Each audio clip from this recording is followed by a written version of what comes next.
গরিবের হজের দিন। পরিষ্কার পরিচ্ছন্নতা হলো আমাদের ইমানের একটি অঙ্গ এবং মসজিদটা পুরোপুরি ক্লিন করবো, কাজে হেল্প। আপনারা কি জীবনে কখনো একবার হলেও মসজিদটা কি এভাবে ক্লিন করেছেন আমাদের মতো? আসসালামু আলাইকুম। আজকের দিনটা 13 ফেব্রুয়ারি, রোজ শুক্রবার, পবিত্র জুম্মার দিন, গরিবের হজের দিন। পরিষ্কার পরিচ্ছন্নতা হলো আমাদের ইমানের একটি অঙ্গ। সবসময় পরিষ্কার পরিচ্ছন্ন থাকতে হবে এবং অন্যকে পরিষ্কার পরিচ্ছন্ন থাকার জন্য আহ্বান করতে হবে। তাছাড়া পরিবেশও সুন্দর রাখতে হবে, সেই সাথে আমাদের আল্লাহর ঘর মসজিদটিও সুন্দরভাবে পরিষ্কার পরিচ্ছন্ন রাখতে হবে সর্বদাই। সবাই মিলে আসছি মসজিদটা সুন্দর করে ধৌত করতে আর কি।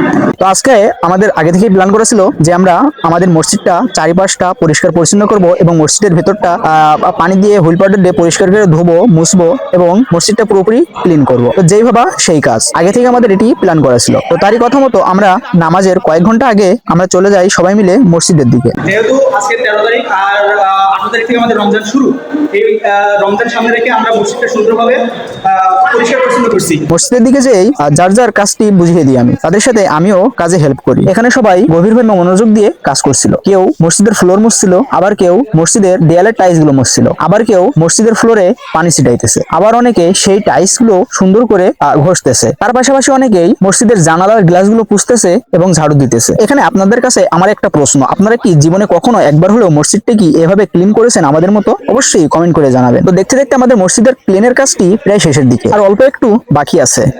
কাকু তুমি কি দায়িত্বে আছো? আরে পরে তুলছো তাই কি? আমাদের কি ধোয়া প্রায় শেষ তো নাকি? এই পাশে আছে আমাদের ছোট চাচু, মানে ভাইপো, কাজ মুছার ব্যস্ত আছে। তারই ওই পাশে আছে কি ওটা কি জানি একটা পরিষ্কার করছে। তো কাকু তুমি কি করছো? আমি তো ভিডিও করছি, তো আমাদের খবর একটা বার্তা দাও।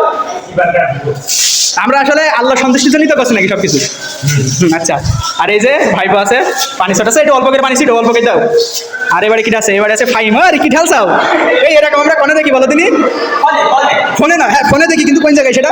ও হ্যাঁ, কাবা শরীফে, ঠিক আছে। কাবা শরীফ বলো ঠিক আছে, কিন্তু দেখিস জোরে জোরে পিছলে খাই বলো। আর যে ছোট ভাই আছে, ছোট ভাই কি করছো? আর ছোট ভাই মুসাই ব্যস্ত আছে। ফাইম, এই বন্ধুকে একটু ভালো করে পাউডার দিয়ে আনি। আর এই যে এরই পাশে আছে আমাদের চাচা। চাচা তুমি কি করছো? না না, ভিডিও তো করতে হবে, আমি কি কোনো খারাপ কাজ করছি? তো সবাই করতেই হবে। আমাকে এটা থেকে বড় রোজা থাকতে হবে, এই আর কি। তো আপনারা কি আমাদের মধ্যে এরকম সুন্দর করে মসজিদ ধরতে পারেন? অবশ্যই কমেন্ট করে জানাবেন। তো আমাদের মসজিদটি প্রায় দুয়ার শেষ মুহূর্তে আর কি কাজে। এই এগুলো করা ঠিক না মসজিদের মধ্যে, এই এগুলো করা ঠিক না, বাইরে গেছে, এই এগুলো করা ঠিক না। সর্বশেষ আমরা মসজিদটির দেয়ালের উপরের টাইলস গুলো মোছার চেষ্টা করছিলাম। তো দেখা গেল যে আমরা ঠেউ পাইতেছি না। তো আমি আমার ভাইপোকে কাঁধে নিয়ে বললাম যে তুই পোষ। তো সে আমার কাঁধে উঠেই সুন্দর করে উপরের টাইলস গুলো সুন্দর কায়দা করে মুছে দিল। যদিও আমার একটু কাঁধে নিতে কষ্ট হচ্ছিল, তারপরেও দেখতে দেখতে সব জায়গায় পোছা হয়ে গেল। তো এখানে আমরা সবাই মিলে একসাথে মসজিদটি ক্লিন করা শেষ করলাম। এখন ক্লিন করলাম মসজিদের ভিতরের অংশ, এবার বাইরে যাওয়ার পালা। ও হ্যাঁ, বাইরে তো আগে থেকে ক্লিন করা শেষ। আমরা যখন ভিতরে ক্লিন করছিলাম, আমরা দু একজনকে বলেছিলাম যে বাহিরটা ক্লিন করতে। তো এখানে বাইরে একটু কাজ বাকি আছে, সেটি হলো আমাদের মসজিদের পাশে কিছু ফুল গাছ লাগানো আছে, সেগুলোতে পানি দেওয়া এবং মসজিদের সামনেটা ধুলো আছে প্রচুর পরিমাণে, সেখানে একটু একটু পানি ছিটিয়ে দেওয়া যাতে মুসল্লিদের পায়ে ধুলো না লাগে। তো এখানে মোটরের পাইপটা আমি হাতে নিয়ে মসজিদের সামনেটুকু সুন্দর কায়দা করে ভিজিয়ে দিই যাতে কোনো ধুলো না থাকে। মসজিদের সামনে পানি মারা হলে আমি চলে যাই আমাদের নার্সারিতে, অর্থাৎ যেখানে আমাদের মসজিদের পাশে কিছু ফুল গাছ লাগানো আছে বা কয়েকটা গাছ আছে, সেখানে সুন্দর করে পানি দিয়ে দিই। আপনারা দেখতেই পাচ্ছেন। তো এখানে পানি দেওয়া কমপ্লিট হলে আমরা মসজিদের ভিতরে কার্পেট গুলো বিছিয়ে দিই। সেই ভিডিওগুলো আপনাদেরকে দেখাতে পারলাম না। মসজিদের কাজ, বাহিরের কাজ সবকিছু কমপ্লিট হলে